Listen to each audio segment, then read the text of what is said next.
Bienvenidos a este primer programa especial de Vulnerable. Hemos querido honrar a nuestros primeros 12 invitados que nos han acompañado durante el primer año de Vulnerable. Y queremos honrar cada uno de los mensajes que nos han dejado porque han sido semillas valiosas que las atesoramos con todo nuestro corazón. Y queremos que cada una de esas semillas germine, dé fruto y sea de muchísima bendición para cada uno de ustedes. En este primer programa hemos querido recoger esas semillas y llevarlas a la raíz y a la profundidad del mensaje de 3 invitados.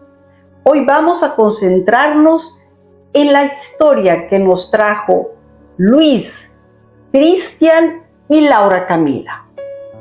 Cada uno de ellos nos habló de su propia vivencia, de su testimonio, y encontramos un común denominador que ahora queremos compartirlo con ustedes.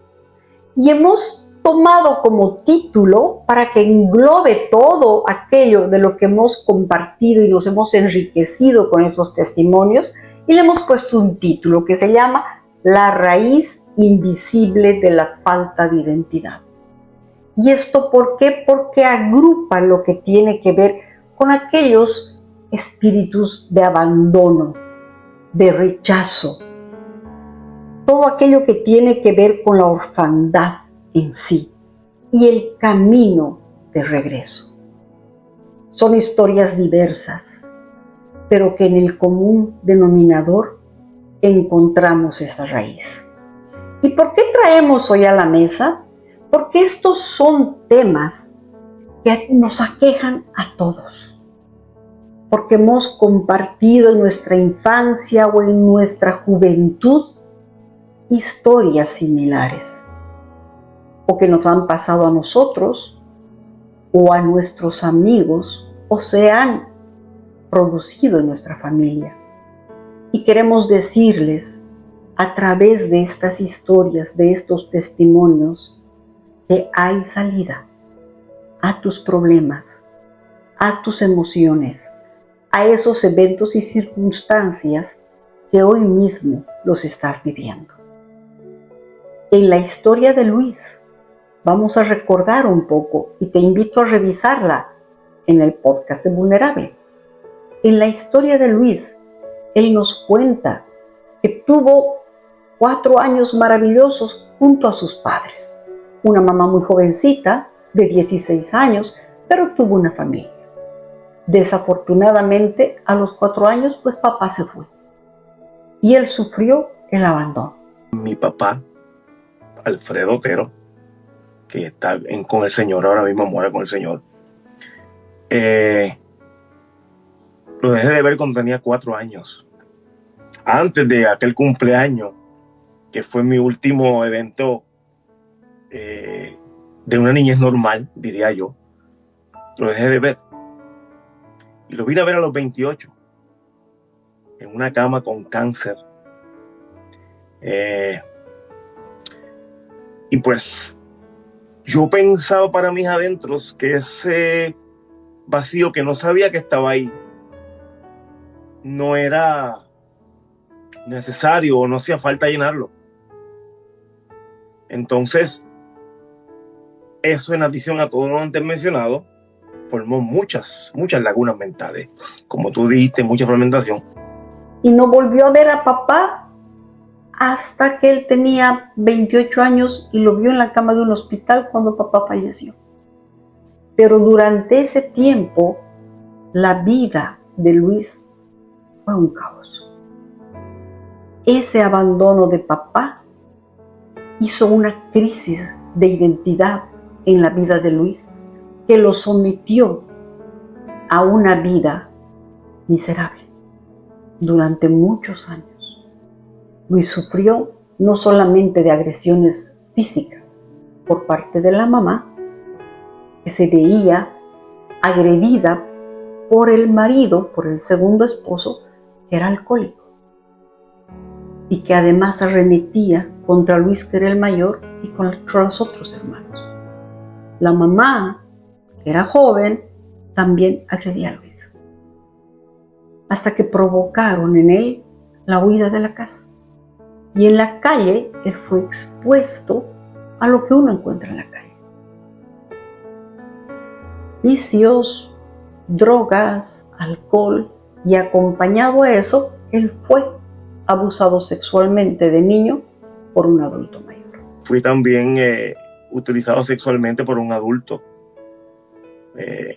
Y eso, todas estas cosas me fueron llevando a una rebeldía, y cuando tuve el 9º grado, me rebelé y me puse mis pantallas y comencé a frecuentar amistades de la calle, buscando lo que no encontré en mi casa: valía, respeto, aceptación.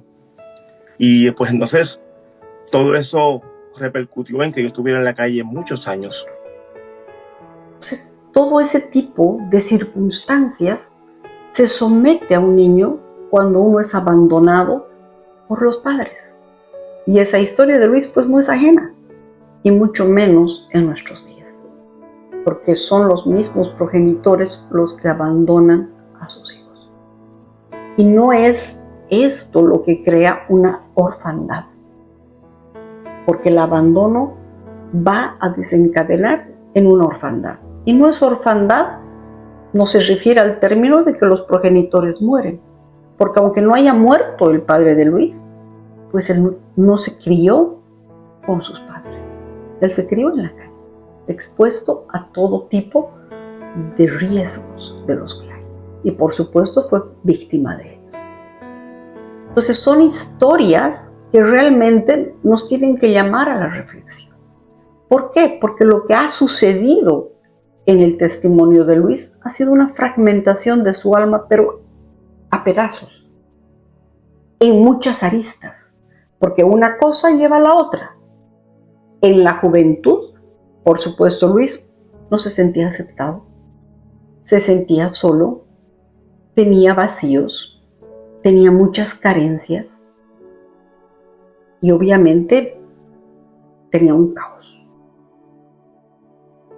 En todo eso, esa exposición a todo eso, pues su vida se llenó de demonios. Y bueno, para hacer el corto cuento, el cuento corto, finalmente esa semilla que en algún momento la familia de Luis de niño, que había dejado cuando iban a la iglesia, plantó en Luis una semilla que él nunca olvidó. Y esa luz que entró en él fue la que más adelante le sacó de las tinieblas. Y hoy Luis es un padre ejemplar, un abuelo ejemplar, tiene una familia realmente maravillosa y es un ejemplo a seguir. La manera en la que el Señor reconstruyó la vida de Luis es maravillosa. El testimonio está disponible para que lo puedan revisar y puedan empaparse de cómo la luz de Cristo iluminó la vida de Luis y cómo Luis hoy en día lleva todo ese bagaje de experiencias buenas y malas en la historia de vida que él tiene. Otra maravillosa historia y testimonio que tenemos en Vulnerable es la de Cristian. Y la historia de Cristian que quiero compartir con ustedes es bastante sui generis. Es tan sui generis que nos va a permitir confrontar nuestras propias opiniones. ¿Por qué? Porque Luis es el fruto de una violación. La mamá de Luis también a los 16 años quedó embarazada producto de una violación.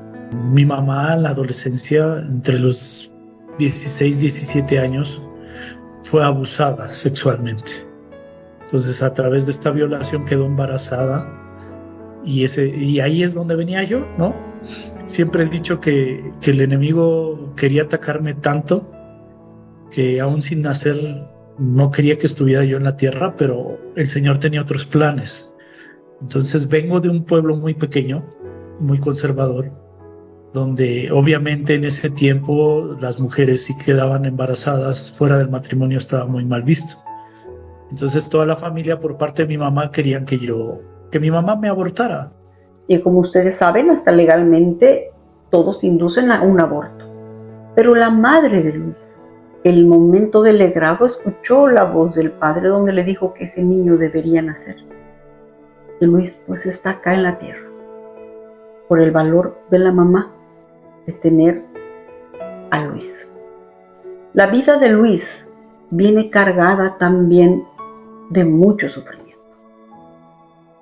Luis no tenía papá, él viene de la orfandad, pero a él se le oculta esa verdad, que él es producto de una violación. Y la madre, al contraer nupcias y tiene otros hijos, él asume el nuevo esposo asume la paternidad de Cristian. Y él, más adelante, años después, cuando el papá estaba totalmente alcoholizado, agrediéndolo, y él era más joven, ahí le dice que él no es su padre. Escucho de mi padrastro alcoholizado que yo no era su hijo. Y ese shock en Cristian pues genera una angustia muy grande. Mi angustia era no tener una identidad. Estando en Cristo, sé que no necesitaba un padre terrenal, porque tenía un padre celestial y era hijo directamente del Padre eterno, y no había mayor regalo de parte del Señor que ese, ¿no? Y de alguna manera el haberlo vivido, tantas cosas tan fuertes, me ayudó a tener esa autoridad y ese valor en el Señor para no temerle a nada. Y una crisis de identidad muy aguda. Y él se pregunta, pues, ¿quién soy? Y esa crisis de identidad golpea su vida de una forma dramática.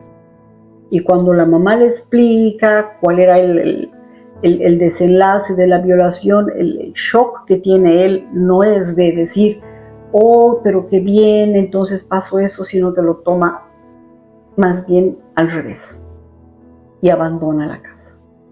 Y bueno, el desenlace que tiene es fatal, parecido al de Luis. Se expone a la calle y le pasa una serie de temas. Él es mexicano, expuesto en la Ciudad de México a la parte de crímenes, de narcotráfico, de drogas y de un montón de cosas. Ya estamos hablando de palabras mayores y bueno, el desenlace de Cristian también tiene una historia de milagros extraordinarios, de buscar él la identidad en lugares equivocados.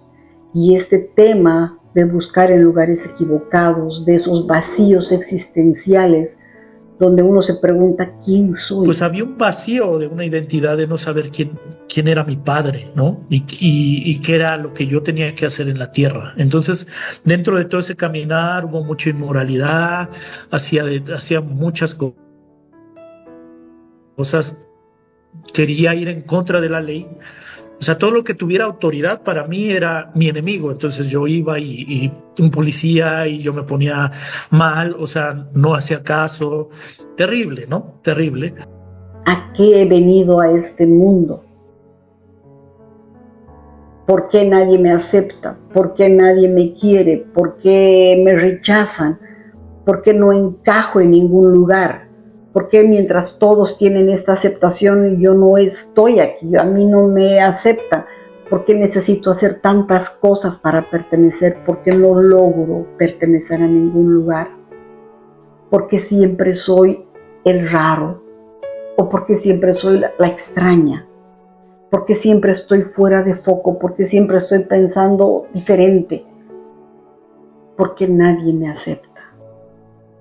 ¿Por qué necesito ser tan perfecto? ¿Por por qué soy tan distinto?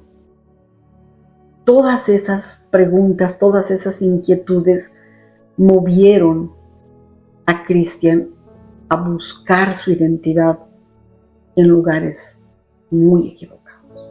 Entonces me empiezo a meter en cosas muy fuertes de satanismo, de buscar y decir, bueno, si Dios no me quiere, pues en las tinieblas yo creo que sí tengo lugar, ¿no?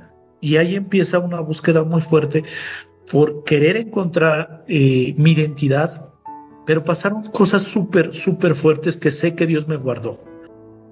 Él entró a grupos satánicos, él entró a buscar en lugares donde realmente no debería.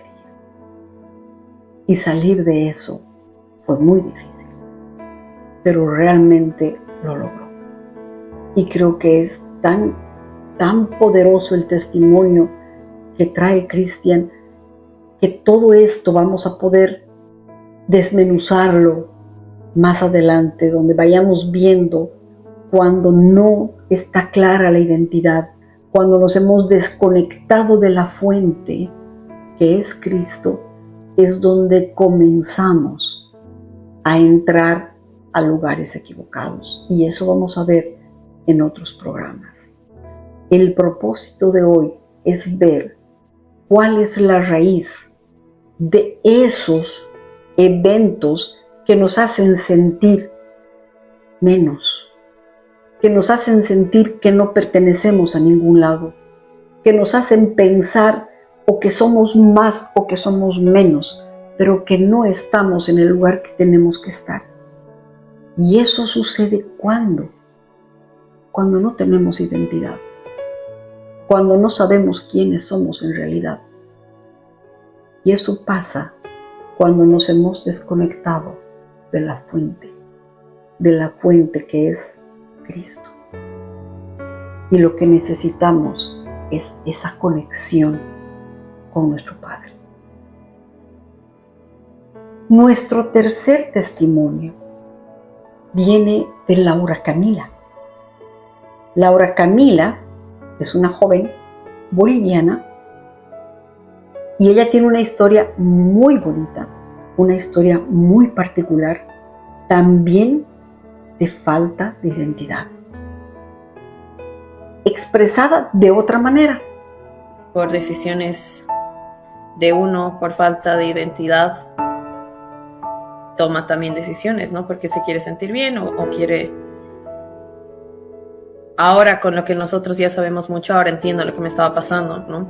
Porque a veces uno no lo entiende, pero simplemente es como que cuando uno se siente aprobado, se siente amado, se siente querido, toma decisiones que jamás debería tomar y luego esa decisión desencadena otras miles que definitivamente no, jamás deberían haber pasado. Entonces, como te digo, el contexto en el que yo estaba siempre ha sido el mismo, pero la oportunidad que el enemigo me puso enfrente, yo la tomé y todo eso después me llevó a cosas que yo jamás antes había estado. Ya no con el tema de orfandad o de abandono, ya no con el tema de esos pilares que hemos estado viendo, sino con temas de falta de valor, de no sentirse suficiente, de no sentirse valorada en la medida justa. ¿Y qué sucede cuando nuestra autoestima no está donde tiene que estar? ¿Qué sucede cuando nuestro concepto de autovalor no es el que tiene que ser? O es por encima o está por debajo. En el caso de Laura Camila, el concepto de valor no estaba en la dimensión correcta. Y eso desencadenó y la llevó a entrar a una relación. Estaba en una relación que jamás debería haber estado. Es más, yo en un principio dije, jamás voy a estar en esta relación. O sea, es imposible. Yo ni siquiera me veía en esa relación. Yo Y por eso no, ni siquiera sé cómo he terminado ahí. Por eso también te decía que creo que es esa falta de identidad, que cuando uno se cree o cuando uno tiene atención, va por eso, aunque sabe que no es lo correcto. Entonces, esta relación era todo lo contrario a lo que yo era. Era alguien que no creía en Dios, era alguien que era no adicto a las drogas, pero sí estaba en lo que son las drogas. Era alguien que era papá de 2 hijas y con ninguna estaba casado. Entonces estaba yo en todo ese contexto, pero no, pero yo no era parte de eso, porque gracias a Dios, lo poco que me quedaba, al menos de yo sabía que eso no era, o sea, yo sabía que no podía hacer esas cosas a pesar de que estaba en medio de todo eso, ¿no? No participaba, pero sí estaba ahí. Que para ella no era ni sana ni buena. Y ella lo sabía. Como todos nosotros en algún momento sabemos que estamos en algún lugar donde no nos conviene estar, pero estamos. ¿Por qué? Porque pensamos a veces que el halago o confundimos que lo que parece ser aceptación o parece ser lo que ella comenta en sus palabras, ese halago, ese aprecio, nosotros confundimos con amor.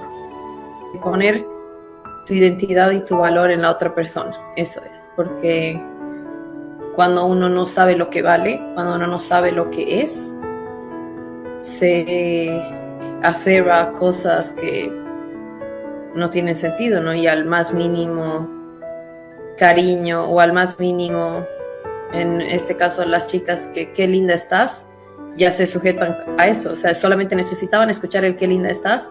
Lo mismo para un hombre, ¿no? Pucha, qué guapo, qué simpático. Y se aferran a eso y no quieren dejarlo ir, porque al decir que te falta identidad significa que tu confianza no está en Cristo y significa que tú mismo también te haces daño solo, ¿no? Y hablas mal de ti tú solito. Entonces, cuando alguien te dice qué linda estás, como tú no lo crees, es como, ay, qué lindo. Entonces te aferras a eso porque obviamente faltaba esa identidad de saber lo que es uno, ¿no? Y a veces uno solito se auto boicotea también. Entonces, esa es otra arma. Entonces tienes la falta de identidad y tienes en el otro lado tu propio auto boicot. Entonces viene cualquier persona, te dice cualquier cosa, qué lindo está tu cabello y listo. Entonces, creo que es eso. Y a veces entramos a relaciones que no deberíamos entrar. Y permitimos lo que no deberíamos permitir. Y ella ilustra muy bien y de manera muy clara y precisa lo que a veces uno soporta en una relación, que no le conviene. Entonces yo me encontraba en una situación en la que no quería ver, y en mi cabeza yo iba a salir de la relación, porque yo sabía que iba a venir acá a Estados Unidos. Entonces esa era mi salida, entre comillas, como que me voy a ir. Pero nosotros sabemos cómo el enemigo juega y cómo se disfraza de muchas cosas, haciéndote creer unas, ok, te vas a ir o todo, pero luego el Señor también actúa, ¿no? Y a veces es como que, ok, no quieres verlo, yo voy a tener que mostrarte de alguna otra manera que va a ser más dolorosa, ¿no? Entonces, lo que a mí me hizo terminar todo fue la infidelidad, ¿no? Al 100%, o sea, verla.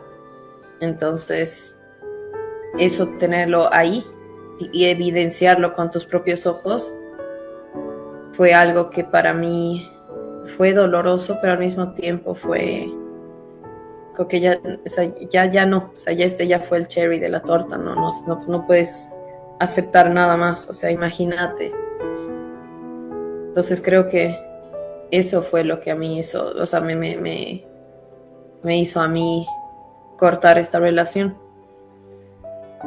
que definitivamente yo sabía desde el primer momento que era algo malo. Una relación que no es sana ni buena para una persona, porque no va ni con la escala de valores que tiene, ni con la forma, ni con la educación que tiene, ni con los principios que profesa, pero los acepta. ¿Por qué? Porque su autoestima no está definida, no está donde debería estar, porque la identidad no está donde debería estar, porque nuevamente el común denominador, esa falta de identidad, está presente. Y esa es la raíz del problema. Pero lo que hacemos es poner parches, es poner curitas y no atacar lo que se tiene que atacar. Entonces empezamos con esos parches y con esas curitas a mitigar y a no entrar a trabajar con lo que tenemos que trabajar. Y así podemos ver en estas tres historias, de vida, en estos tres grandes testimonios, que el camino de regreso definitivamente, y me gusta mucho la forma en la que definen, ha sido la luz de Cristo, la forma en la que ellos han conectado con la fuente, que es Cristo. ¿Y qué ha significado el salir de eso? Ha significado el entender la identidad. ¿Y qué es esa identidad? Es el saberse hijo. Me gusta mucho cuando dice Luis que lo más grande en la vida para él ha sido el momento que él supo que era hijo de Dios. Cuando él se supo hijo de Dios, terminó toda la orfandad que él tenía. Y ahí sí asumió su verdadera identidad, porque el saberse hijo de Dios le dio realmente la identidad que le hacía falta. Y cuando uno tiene claro quién es, puede ejercer desde ese lugar que es real, que es verdadero. Y desde ahí uno no se va a equivocar. Porque cuando uno se sabe hijo de Dios, lo ejerce. Y la paternidad terrenal ya pasa a otro lugar. Al saberse hijo de Dios y encontrar la conexión real con la fuente verdadera, las cosas cambian. Uno sabe para qué está en este mundo, cuál es su propósito y a quién representa. La genética que tiene cambia. Y me gusta mucho en la historia que comenta Cristian, cuando él dice que la revelación más grande que escuchó de Cristo fue la gira, el saberse hijo de Dios. El saberme hijo de Dios. Que Él me pudiera dar la identidad que no tenía. Decirme, tú eres mi hijo. Yo creo que eso rompió el rechazo, el abandono, el miedo, porque de alguna manera el enemigo seguía viniendo, ¿no? Aunque yo ya estaba en Cristo, aunque yo veía milagros y prodigios en el Señor, siempre había como esas voces que me decían, tú no vales, tú no eres nadie, tú no sirves, tú vienes de esto, tú ibas a ser abortado, no estabas planeado. O sea, siempre eran esos bombardeos del enemigo. Pero el día en que yo supe que era hijo de Dios, el Señor me dijo, yo te amo, yo te escogí, yo te llamé, creo que fue la revelación más grande, pudiera haber visto ángeles, los cielos abiertos, lo que quieran, pero no hay nada más hermoso que saberse hijos, ¿no? Ahí terminó toda la orfandad que él tenía. Toda la orfandad que él tenía. Y él sí era huérfano. Él no tenía papá. Él no sabía quién era su padre. Y nunca lo sabrá. Es el saber que era hijo de Dios, le dio un lugar privilegiado. Ese es el lugar que tú tienes que saber. Que tú tienes derecho a saber que eres hijo de Dios. Y si eres hijo de Dios, eres también heredero. Y como heredero, tienes derechos.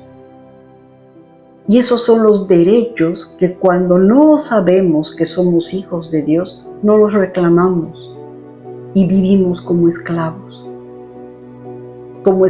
de adicciones, como esclavos de todos aquellos vicios en los que uno se mete, de todas aquellas cosmovisiones, de todos aquellos paradigmas en los que uno se encierra, de todas aquellas cárceles sin rejas que unos viven.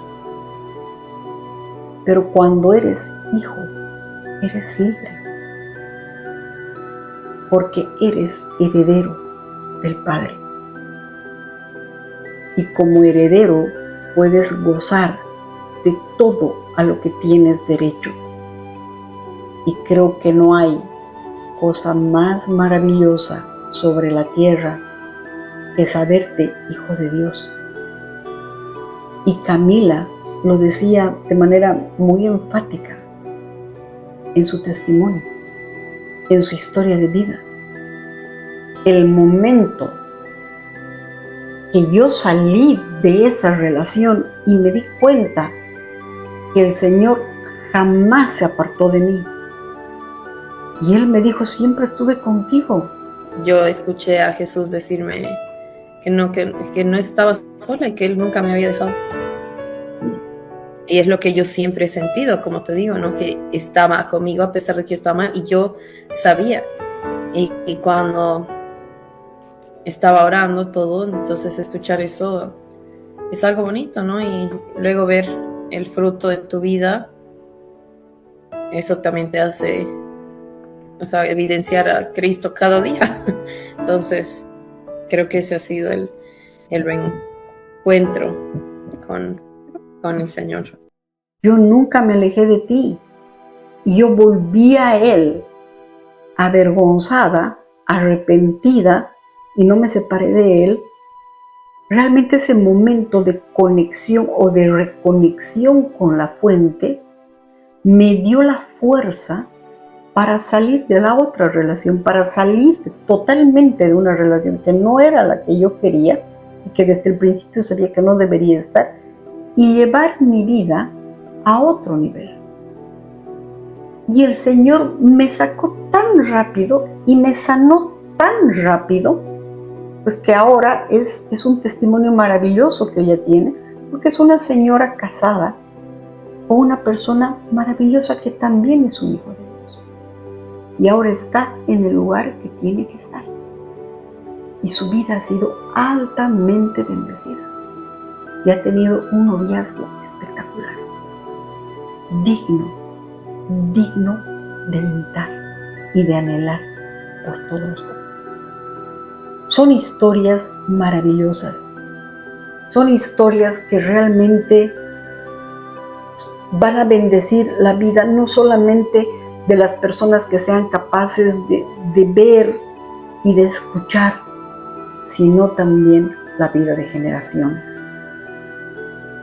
Porque encierran ese volver a la fuente, ese vínculo tan maravilloso con el Padre, al que todos tenemos acceso, al que tú puedes volver. No hay absolutamente nada imposible, nada. Y todo aquello que a veces parece tan difícil, se vuelve fácil. ¿Por qué? Porque estamos yendo a la raíz. Y la raíz es ese encuentro con el Padre. Y estos tres invitados coincidían en algo, lo más importante, la determinación, el querer hacerlo, la decisión. Decidí cambiar y empezar a tomar las cosas más en serio, cosas que nunca antes había hecho.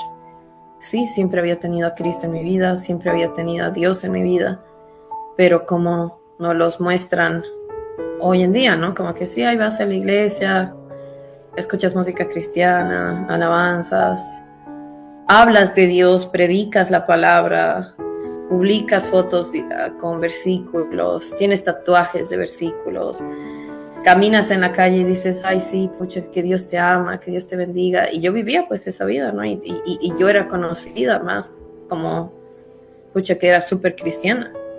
Pero nada que ver, ¿no? O sea, una súper cristiana o la persona que está realmente fundamentada en la roca no hubiera estado en nada de lo que yo estaba. Camila decía, cuando yo decidí,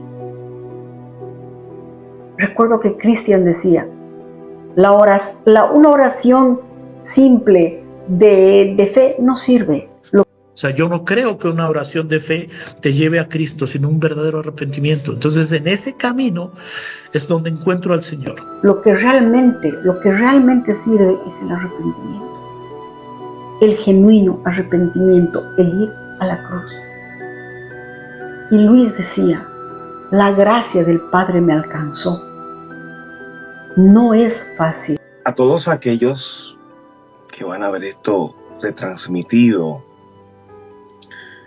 y que te sientes solo, rechazado, poco valorado o valorada, y que andas sin saberlo en búsqueda de aceptación, en busca de validación. Mira, es cierto que hay partes del alma fragmentadas, es cierto que hay heridas abiertas que todavía sangran, pero más que sanar el alma, y no quiero que me malentiendan con esto, más que sanar este niño interior, Cristo vino a aplastarlo. Te van a llevar al desierto, te van a aplastar. Ya yo lo viví, pero ¿sabes algo? Es maravilloso cuando puedes salir del desierto y ver en lo que Dios te va a convertir. Un hijo. Yo fui huérfano, estuve años preso en el espíritu de orfandad, quejándome de todos, llorando por rechazo, llorando por abandono, llorando porque lo más que quería me dejaron solo, y no había entendido que Dios me había metido en la escuela del desierto con el Espíritu Santo para que aprendiera a depender del Padre. Y mientras más solo estuve, más conocí a mi papá, a tu Padre. Y esta es mi exhortación: métete con Él en el desierto. Olvídate de todos y de todos. Olvídate de rechazo, olvídate de todo. Esas son marcas que más adelante te vas a reír de ellas. Y esas heridas que van a sanar van a destellar luz para otros. No es un evangelio barato, es una tarea constante. Pero el Padre está ahí, nunca nos deja. Nunca nos deja, Él siempre está ahí. Es volver a la fuente, es conectar con el Todopoderoso. Y desde Vulnerable queremos realmente que estos testimonios, que estas historias de vida que son reales, donde te muestran al Dios vivo, pues toque tu vida. Y así como los ha bendecido a ellos, te bendiga a ti. Nos vemos en 2 semanas, el siguiente lunes, con un nuevo tema de estos programas especiales en Vulnerable. Nos vemos.